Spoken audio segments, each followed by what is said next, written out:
ప్రత్యర్థులను ఎన్నుకోవాల్సి వస్తే ఉన్న వాళ్లలో బలహీనులను ఎన్నుకోవటం తెలివైన శత్రువు చేసే పని. కరుణాకర్ గారు అదే పని చేశాడు. నేను కేవలం కరుణాకర్ సుగుణా గాడి కోసమే యూట్యూబ్ లోకి వచ్చాను. నేను భయంకరమైన లాక్డౌన్ టైంలో దేవాలయంలో వ్యాపారం చేస్తున్న మత వ్యాపారులను తాళ్లతో కొరడాలు చేసి వెళ్ళగొట్టిన యేసు మహారాజుకే జై. క్రీస్తు విజయం ఛానల్ పాస్టర్ జాన్ బాబు గారు కొద్ది రోజుల కిందట హైదరాబాదులో క్రీస్తు దూషణలకు కేంద్రమైన శివశక్తి కార్యాలయానికి ఓనర్ అయిన కరుణాకర్ సుగుణా గాడి దగ్గరికి వెళ్ళి ఆ శివశక్తి కార్యాలయానికి వెళ్ళి వాడితో బైబిల్ గురించి డిస్కస్ చేసి ఇంటర్వ్యూ ఇచ్చి అక్కడి నుంచి పనిలో పనిగా ఇంకొక 2-3 క్రీస్తు దూషకులను ద్వేషులను కలిసి వచ్చాడు. ఈ విషయాలు నేను సోషల్ మీడియాలో చూసినప్పుడు దేవుడి పనిలో బాగా బిజీగా ఉన్న దాన్ని బట్టి వెంటనే వీడియో చేయలేక 2-3 పోస్టులు పెట్టారు. సిగ్గులేంది మొగుడు పెళ్లికి వెళ్ళిందంట. అలాగా జాన్ బాబు గారు సిగ్గు లేకుండా కరుణాకర్ సుగుణా గాడి శివశక్తి కార్యాలయానికి వెళ్లి ఇంటర్వ్యూ ఇచ్చి వచ్చాడు. కరుణాకర్ సుగుణా గారితోటి మాస్టర్ జాన్ బాబు గారికి స్నేహం ఉంటే కరుణాకర్ సుగుణా గారి ఇంటికి లేదా ఆయన ఆఫీస్ కి జాన్ బాబు గారు వెళ్ళొచ్చు. వెళ్తా కరుణాకర్ సుగుణా గారికి బట్టలు తీసుకెళ్లొచ్చు. వాడితోటి భగవద్గీతతో పాటు బట్టలు పెట్టించుకోవచ్చు, బొట్టుకొని పెట్టించుకోవచ్చు. అది ఆయన వ్యక్తిగతం, ఎవరికి అభ్యంతరం లేదు. సోషల్ మీడియాలో వీటిని ఎక్స్పోజ్ చేయటమే క్రిస్టియన్ లీడర్స్ కి, తెలుగు 2 రాష్ట్రాల క్రైస్తవులకి అవమానం, ఆవేదన. నా ఇష్టం అండి, నేను వెళ్తాను, నన్నెవడు మీరు అడగటానికి అని జాన్ బాబు గారు అడగొచ్చు. కరుణాకర్ సుగుణా గారు 2 తెలుగు రాష్ట్రాల క్రైస్తవులకి ఉమ్మడి శత్రువు, ప్రత్యర్థి. పాత నిబంధనలో ఉన్న హామాను అనేవాడు యూదులకు ఎలాగ శత్రువో, ఎలాగ యూదులు లేకుండా చేయటానికి హామాన్ అన్నవాడు కుట్రబన్ని మరణ పాశాలు యూదుల మీదకి తీసుకొచ్చాడో అటువంటి వాడు తెలుగు క్రైస్తవ్యానికి ప్రత్యర్థి, శత్రువు. నన్ను తీవ్రమైన ఆవేదనకి, బాధకి గురి చేసిన విషయం ఏంటంటే కరుణాకర్ సుగుణా గారిని పాస్టర్ జాన్ బాబు గారు బైబిల్ రత్న అని చెప్పి పిలిచాడు. ఈ విషయం నేను చాలా బాధపడుతున్నాను.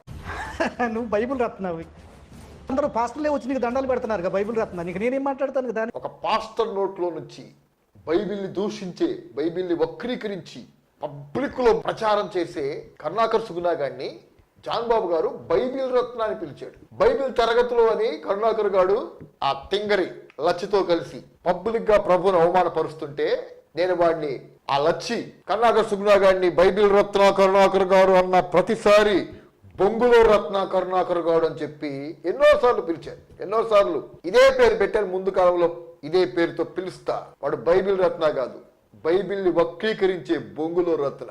జాన్ బాబు గారికి ఆయన కన్ఫ్యూజ్ చేసే ప్రశ్నలు కరుణాకర్ గారు మిగతా మతోన్మాదులు అడిగారు. ఈయన సరైన సమాధానం చెప్పలేకపోయాడు. వాడు అడిగిన ప్రతి ప్రశ్న, వాడు రాసిన 2 పుస్తకాలు, 2 విష పుస్తకాలు, బైబిల్ దేవుడి నిజ స్వరూప స్వభావాలు, లోకమెరుగని యేసు మరో రూపం. ఈ 2 పుస్తకాలకి నేను 5 కౌంటర్ పుస్తకాలు రాశాను. సహజంగా పాస్టర్స్, కరుణాకర్ గారికి చాలా మంది పాస్టర్స్ కౌంటర్స్ ఇస్తున్నారు. వీడియో ముందుకు వచ్చి కౌంటర్ మాట్లాడటం ఈజీయే, సులభమే. జాన్ బాబు గారు కూడా ఆ పని చాలాసార్లు చేశాడు. కానీ వాడు రాసిన పుస్తకాలకి ప్రశ్నకి ప్రశ్న, ప్రతి ప్రశ్నకి కరెక్ట్, వాడి ముఖం పగిలిపోయే కరెక్ట్ జవాబు. వాడు 2 పుస్తకాలు రాస్తే దాదాపు 100 పేజీలతో 5 కౌంటర్ పుస్తకాలు రాశాను. ఒక 2-3 నెలలు అచ్చము ఆ బుక్స్ మీద, స్టడీ మీదే ఉన్నాను. రాశాను, లక్షల రూపాయలు ఖర్చు పెట్టి ప్రింట్ చేశాను. నేను ఒక మామూలు సేవకుడిని, మారుమూల ప్రాంతంలో సేవ చేసే సేవకుడిని.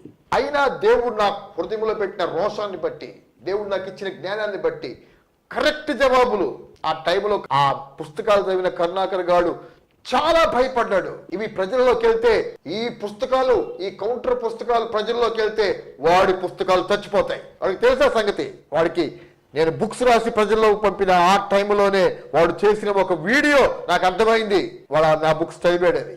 కానీ కరుణాకర్ గారు టైం బాగుండి నేను ఆ బుక్స్ ప్రజల్లోకి పంపించే క్రమంలోనే కరోనా వచ్చింది, లాక్డౌన్ పడిపోయింది. ఆ తర్వాత బైబిల్ బుక్ షాప్స్ అన్ని కూడా, మిగతా అన్ని వ్యాపారాలాగానే దివాలా తీసే. నాకున్న టెక్నికల్ ప్రాబ్లమ్స్ ని బట్టి, ఒత్తిడిని బట్టి నేను సమర్థవంతంగా ప్రజల్లోకి ఆ బుక్స్ పంపించలేకపోయాను. ఇప్పటి వరకు అమెజాన్ లో పెట్టలేకపోయాను. కానీ ఇప్పుడు స్టార్ట్ చేశాను ఆ వర్క్. తొందరలో ఈ బుక్స్ అమెజాన్ లో పెడతాను.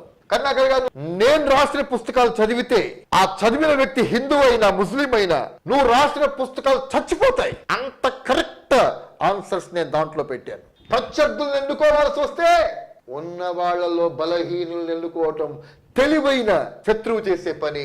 కరుణాకర్ గారు అదే పని చేశాడు. బలహీనమైన ప్రత్యర్థి అనుకొని జాన్ బాబు గారిని ఎలక్ట్ చేసుకొని ఆయన చేయాల్సిన విధంగా సాఫ్ చేసి ట్రాప్ లోకి లాగి ఈయన క్రైస్తవ్యానికి ప్రతినిధి అని చెప్పి ఆయన బలహీనమైన క్రైస్తవ పలుకుల ద్వారా క్రైస్తవ్యాన్ని బలహీనపరచడానికి ప్రయత్నం చేశాడు. కరుణాకర్ గారి ఆటలు సాగవు. నేను కేవలం కరుణాకర్ సుగుణా గారి కోసమే యూట్యూబ్ లోకి వచ్చాను. నేను భయంకరమైన లాక్డౌన్ టైంలో ఎవరిని ఏమి అడగటం నాకు ఇష్టం లేదు. అందుకే ఈ 3 సంవత్సరాలు నాకున్న టెక్నికల్ ప్రాబ్లమ్స్ బట్టి నేను సమర్థవంతంగా వీడియోలు చేయలేకపోయాను. చేసిన కొద్ది వీడియోలు కరుణాకర్ గారి వీడియోల్ని చంపేస్తాయి. వేల లక్షల మందికి అవి చేరకపోయినా చేరినంత వరకు బైబిల్కి వ్యతిరేకంగా కరుణాకర్ గారు మాట్లాడే తప్పు, ఈ అగ్నిపాలరావు చెప్పింది సత్యమని హిందూ మతోన్మాదుల హృదయాల్లో కూడా వెళ్లే విధంగా సత్యం చెప్పాను. నాకు చాలా మంది చాలా ప్రాంతాల నుంచి ఫోన్ చేస్తున్నారు, అన్న వీడియోస్ మీ దగ్గర నుంచి రావటం లేదు ఎందుకని. నాకున్న టెక్నికల్ ప్రాబ్లమ్స్, నా షూటింగ్, నా ఎడిటింగ్ నా చర్చిలో మా యవనస్తులే చేస్తారు. ఇంజనీరింగ్ స్టూడెంట్స్ వాళ్ళకున్న టయాన్ని బట్టి ఆయా సమయాల్లో వచ్చి హెల్ప్ చేస్తారు. కంటిన్యూగా ఒక ఫుల్ టైం వర్కర్ షూటింగ్కి ఎడిటింగ్కి ఉంటే ప్రతిరోజు 5 వీడియోలకు తక్కువ కాకుండా ఇటువంటి బైబిల్ వ్యతిరేకుల నోళ్లు మూపిచ్చే శక్తివంతమైన వీడియోల్ని, అబద్ధ బోధకులు క్రైస్తవ్యంలోనే కలుపు మొక్కల లాంటి అబద్ధ బోధకుల్ని ఖండిస్తూ శక్తివంతమైన వీడియోలు, పరిశుద్ధాత్మ అభిషేకంతో కూడిన శక్తివంతమైన దేవుడి వాక్య సందేశాలు ప్రతిరోజు 5 వీడియోలకి తక్కువ కాకుండా ప్రజల్లోకి పంపటానికి ఒక ఫుల్ టైం వర్కర్ కొరకు, స్టూడియోలో పనిచేయటం కొరకు నేను దేవుడి సన్నిధిలో ప్రార్థన చేస్తున్నాను. ఈ వీడియో చూసే మీరు ఎవరైనా ఈ అగ్నిపాలరావు సందేశాలు కరుణాకర్ గారు లాంటి మతోన్మాదులను అణచటానికి అవసరం అని భావిస్తే, మీకు దేవుడు ప్రేరేపిస్తే ప్రతి నెల ఫుల్ టైం వర్కర్ మన స్టూడియోలో పనిచేయటానికి సహాయం చేయమని మనం చేసుకుంటున్నాను. నా ఫోన్ నెంబర్ ఇస్తున్నాను. కేవలం దేవుడి పని కోసం ఎవరిని ఏమి అడగటం నాకు ఇష్టం లేదు. ఇప్పటి వరకు ఈ 3 years నేను ఎవరిని ఏమి అడగలేదు. కానీ కరుణాకర్ సుగుణా గారి వీడియోలు చాలా ప్రభావవంతంగా ప్రజల్లోకి వెళ్ళిపోతున్నాయి. పాస్టర్లే ప్రభావితమై గర్వాపసి అవుతున్నారని వాడు ప్రచారం చేసుకుంటున్నాడు. దాంట్లో కొంతవరకు నిజముంది. అబద్ధం బాగా ప్రచారంలో ఉంటే, సత్యం దానికి తగ్గట్టుగా ప్రచారంలోకి లేకపోతే ఇటువంటి దుష్పరిణామాలు ఏర్పడతాయి. ఈ టైంలో నేను ఎవరిని ఏమి అడగను అని చెప్పి నా ఇగోని సాటిస్ఫై చేసుకుంటూ శక్తివంతంగా వీడియోని ప్రజల్లోకి పంపించలేకపోవటం కూడా కరెక్ట్ కాదనిపించింది నాకు. అందుకనే మొట్టమొదటిసారిగా కరుణాకర్ సుగుణా గాడి వంటి మతోన్మాదుల్ని పోషిస్తూ వాళ్ళని అత్యధికంగా మేపుతూ కావలసిన ఎక్విప్మెంట్ తో పాటు ఫుల్ గా వాళ్ళకి సపోర్ట్ చేస్తున్న వాళ్ళు ఉన్న ఈ టైంలో నాకున్న చిన్న వ్యవస్థతోటి నేను వాళ్ళని ఎదుర్కోలేను. టెక్నికల్ గా నాకు కొంచెం సపోర్ట్ ఉంటే, ఒక ఫుల్ టైం వర్కర్ ఎప్పుడు నాకు అందుబాటులో ఉంటే షూటింగ్ అండ్ ఎడిటింగ్ కోసం 5 వీడియోలకు తగ్గకుండా ప్రతిరోజు ప్రజల్లోకి పంపిస్తాను. వాడు చెప్పేది అబద్ధం, దేవుడి వాక్యమే సత్యం, ఇవి కేవలం అబద్ధ ప్రచారాలు అని చెప్పి బైబిల్ మీద అబద్ధ ప్రచారాలు సమర్థవంతంగా తిప్పి కొడతాను.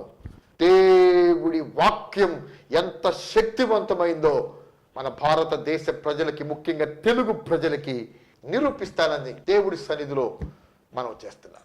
కరుణాకర్ సుగుణా గారి వీడియోలకి ధీటైన వీడియోలు, శక్తివంతమైన వీడియోలు ప్రజల మధ్యకి రావాలంటే ఇది అవసరం అనుకున్న వాళ్ళు తప్పకుండా సహకరించమని మనం చేస్తున్నాను. జాన్ బాబు గారితోటి కరుణాకర్ సుగుణా గారు చేసిన ఇంటర్వ్యూ, ఇంకా ఇతర క్రీస్తు ద్వేషులు దోషకులు చేసిన ఇంటర్వ్యూకి సంబంధించి కౌంటర్ వీడియోలు తొందరలోనే రిలీజ్ చేస్తాను. యేసు మహారాజుకే జై.